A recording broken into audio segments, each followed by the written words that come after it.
Have you ever seen an epic band fail live on stage? The kind of fail that's so bad you want to look away, but you just can't stop watching. Like when a guitar breaks in the middle of the set, or someone starts singing out of key, or the lead singer forgets the words, or somebody literally falls off the stage.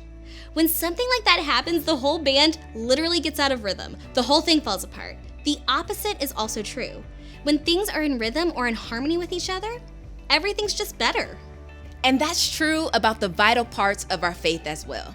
In the same way a doctor calls things like our pulse, blood pressure, and body temperature are vitals because they are important for the function of our body. Jesus said that there are certain things that are vital to the overall function of our faith. We've learned in this series that he says loving God, loving others, and even understanding our own value are all vital to us experiencing life the way God wants us to. When all three vital parts of our faith are working together, our lives tend to be really healthy. On the other hand, when we struggle in even just one of these areas, our whole lives can get thrown off track. But if we're being real, I think we'd say that these three things are incredibly hard to keep up with. Loving God, loving others, and valuing ourselves all at the same time sounds like a lot of work, right? Sometimes we can get worn out from loving God because it feels like following him means we have to miss out on a lot of the fun our friends are having. Or we get tired of loving others because sometimes people don't love us back, don't appreciate us, or in our eyes aren't worth the effort. Or we lose sight of our own value because the world around us constantly tells us we need to do something different, something more to increase our value. There are all sorts of things that can throw what's vital to our faith out of rhythm in our lives. And before we know it, we've stopped prioritizing and paying attention to one of these things, and the other vital parts of our faith start to suffer soon after. Maybe we stop believing we are valuable because of something someone says, and without even realizing it, it's harder for us to show love to other people. Or we stop prioritizing our love for God because focusing on him daily feels like too much work. But when we are not connected to God, it makes seeing how valuable we are to him really difficult. Or we give up on loving someone who's constantly unloving to us, but it causes us to feel guilty and distant from God. There are a bunch of different ways that our vitals can get out of whack.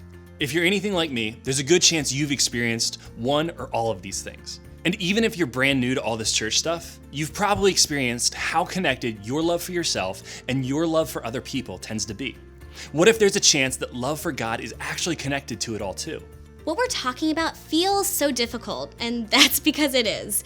Keeping all of the vital parts of our faith in check can be hard, especially if we're trying to do it by ourselves. But what if I told you it didn't have to be that way?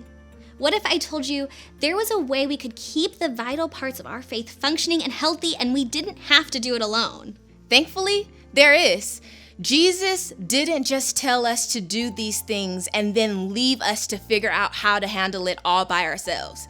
Instead, he offered us a way to keep all of our vitals healthy with his help. So let's take a look at the story from the book of John. John is one of the 4 books in the Bible written about Jesus and his life on earth. It was written by one of Jesus's disciples, someone who was close to him and spent a lot of time with him while he was here. So it's a first-hand account of who Jesus was and what he did during his time on earth. Pretty cool, right? This particular story in John begins with Jesus walking with some of his closest friends in Jerusalem. As Jesus and his buddies were walking, they started to have a conversation that I think can help us understand a little more about how to love God, others, and ourselves. Here's what Jesus said to them. I am the true vine, and my Father is the gardener. Okay, by itself, this doesn't make a whole lot of sense. But this is the way Jesus spoke. He often used word pictures to help his followers relate and understand what he was trying to tell them. In this case, it was an image of a vine and a gardener. He went on, I am the vine, you are the branches. If you remain in me and I in you, you will bear much fruit. Apart from me, you can do nothing. Okay, so picture this with me. Think about a plant for a second. If you have ever seen a branch, then you know that it's part of the plant. It's created to spread out from the plant and bloom or grow whatever it's intended to create. But if the branch is broken, no longer connected to the vine or root of the tree, then it can't produce the fruit. On its own, it can't do what it was made to do. So connection to the vine is a vital part of the branch producing fruit. Who are the branches? We are. And if we're connected to Jesus, we're able to produce fruit, meaning the vital parts of our faith. Things like love, joy, peace, hope, patience. All of those things we have more of when we're connected to Jesus. Jesus went on to say, "As the Father has loved me, so have I loved you. Now remain in my love. If you keep my commands, you will remain in my love, just as I have kept my Father's commands and remain in his love." Staying connected to Jesus means connecting to his love by doing things like following his commands, loving him through worship, remembering who he is, praying to him, and reading the Bible. What's cool about this is that his love and how we stay connected to his love work in rhythm like instruments in a band. If we keep God's commands, think about him, and spend time with him through prayer, worship, and reading the Bible, we stay connected to his love. It's a rhythm, one that only works when we stay connected to the source of the rhythm, God. Think of it like your cell phone. Your phone can only hold a charge for a certain amount of time before you have to recharge it. So every night, you probably reconnect your phone to the power source so that it can be ready to use the next day. And if you don't connect it, what happens?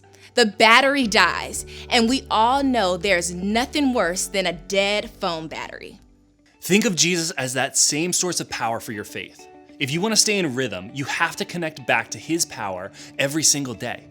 His love for us gives us the strength we need to live the way he wants us to live. In fact, connecting to his love for us is the only way we'll be able to love him, others, and ourselves, because a relationship with Jesus fuels our love for God, others, and ourselves. God gives us these vital things about our faith, not because he wants things to be challenging or difficult for us, but because he knows they're key to living our best possible lives. He knows that if we do these things, our lives will be better. Connecting with Jesus is what helps us stay obedient to Jesus. It's what keeps us going without wearing out or running down, because a relationship with Jesus fuels our love for God, others, and ourselves. So this week, I want to challenge you to do just one thing. Focus on what seems most out of rhythm in your faith and life. Is it loving God, loving others, valuing yourself? Whatever it is, bring it to God. Connect to him by committing to be a part of his church, talking to him, or asking for help from the people he's placed in your life, like your small group leader. Work on bringing whatever feels out of whack back to a healthy place. Now, if that feels a little overwhelming, remember this. At the end of these verses, Jesus gave his disciples just one command, one vital thing they need to do. My command is this: love each other as I have loved you. Start there. If something feels out of rhythm, remember Jesus' love for you and connect to it. And then out of that love, show some love to others and yourself. As you head out today, think about what you might want to get back in rhythm. And remember, a relationship with Jesus fuels our love for God, others, and ourselves. Now I want you to think about this question. What's one way I connect with Jesus most?